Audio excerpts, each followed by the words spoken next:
ওগুলো দিচ্ছে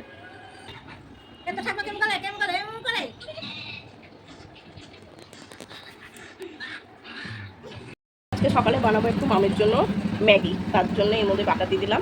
আজকে একটু ঝাল ঝাল ম্যাগি বানাবো। এই যে ঠান্ডা লেগেছে, জ্বর এসছে, তার জন্য এই একটু মশলা ম্যাগি বানাবো। সুন্দর করে একটু মশলা ম্যাগি বানিয়ে দেবো। চোখে সামান্য একটুখানি লবণ দেবো, বেশি লবণ দিলে নাহলে লবণ হয়ে যাবে,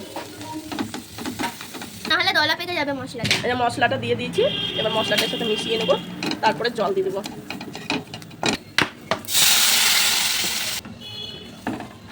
তুই দেখবি এই যে ম্যাগিগুলো নিয়ে নিচ্ছি, দুখানা ম্যাগি নিয়েছি এখানে, 2 প্যাকেট। এই যে 1 প্যাকেট আর এই যে আর 1 প্যাকেট, 2 প্যাকেট ম্যাগি এর মধ্যে দিয়ে দেবো।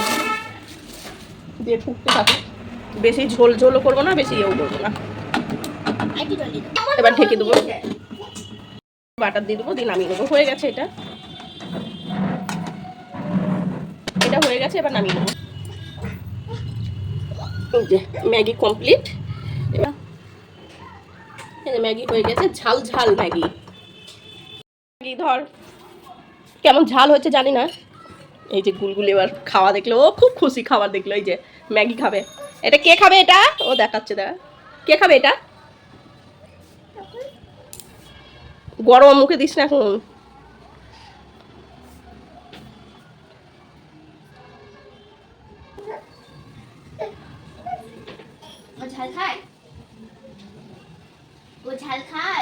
খায় তো ঝাল, ওর মা বলে তো যে ওকে অল্প অল্প ঝাল দিই, তাই বলে। একটুখানি দে আগে মুখে, এক গাদা দিস না, দেখ কেমন হয়। ওই যে মুখটা করছে, দেখ, ওই দে দে দে।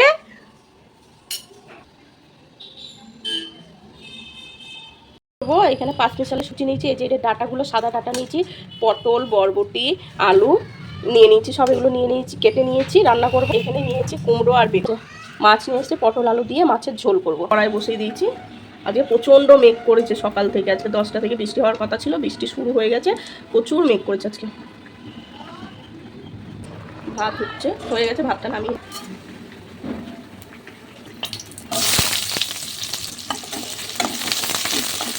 লঙ্কা ভাজা হয়ে গেছে।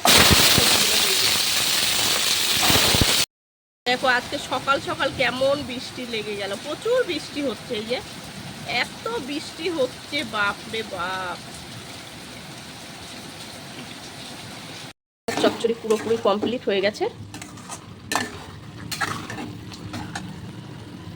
এবার নামিয়ে নেবো। মাছ ভেজে নিয়েছি।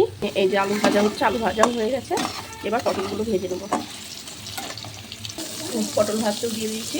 ওটা শুরু করতে একটু লেটই হয়ে গেল, তো এখানে আমি দেখো মাছ নিয়ে নিয়েছি, মাছগুলো ভাজা হয়ে গেছে, কটা এখনো আছে, ভাজবো। আজকে মাছ দিয়ে, পটল দিয়ে, আলু দিয়ে তরকারিটা করবো। আর এই কটা মাছ দিয়ে দিয়েছি, এবার আলু পটলটা কেটে নিই। পটলটা তো কাটাই হয়ে গেছে, আলুটা কেটে নিই। পটলটাও ভাজতে দিয়ে দিয়েছি, যা একটু হলুদ ঢেলে নিই, কটুটায় হলুদ খুব কম আছে, কটুটায় হলুদটা ঢেলে নিই। হলুদ ঢালা হয়ে কটুটা রেখে দিই, পটলটা আর একদিকে উল্টিয়ে দেবো। ভাত খাবি কটা? ভাজা হয়ে গেছে, এখানে আলুগুলো আমার ভাজা হয়েছে, এবার তুলে নেবো। তুলে নিয়ে মশলাটা কষিয়ে নিয়ে ঝোলটা বানিয়ে নেবো। ওই তেলে দিয়ে দেবো গোটা জিরে, আর এখানে মশলাতে আছে একটা পেঁয়াজ, এখানে মশলাতে আছে একটা পেঁয়াজ, আর আছে একটা টমেটো, পেঁয়াজটা মিডিয়াম সাইজের নিয়েছি, আছে 2টো রসুন, 1 কুচি আদা, আর জিরের গুঁড়ো আর ধনের গুঁড়ো আছে। এটা ভালো করে কষিয়ে নেবো, দিয়ে লবণ হলুদটা দিয়ে দেবো, আর কালারের জন্য সামান্য একটু কাশ্মীরি লঙ্কার গুঁড়ো দিয়ে দেবো। যা গরম পড়ছে, বেশি তেল মশলা না খাওয়াই ভালো, ওই জন্য অল্প অল্প করে দিয়ে রাখলাম। এটা মনে হচ্ছে যে অনেক মশলা, কিন্তু এটা কষালে একটুখানি হয়ে যাবে। পেঁয়াজগুলো আছে তো, ওই জন্য অতটা লাগছে। দিয়ে দিচ্ছি মানে হলুদ, স্বাদ মতো লবণ, আর কালারের জন্য কাশ্মীরি লঙ্কার গুঁড়ো। এবার এগুলো সব কটা মিশিয়ে ভালো করে কষিয়ে নেবো। জলটা অনেকটা শুকিয়ে এসেছে।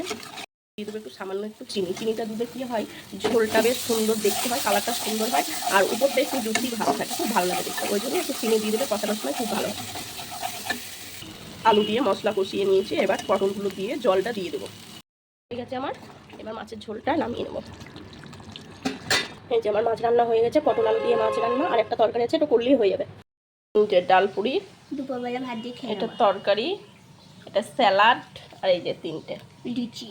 লুচি। এই যে মাম খাবে, স্নান হয়ে গেছে, ও এখন খাবে।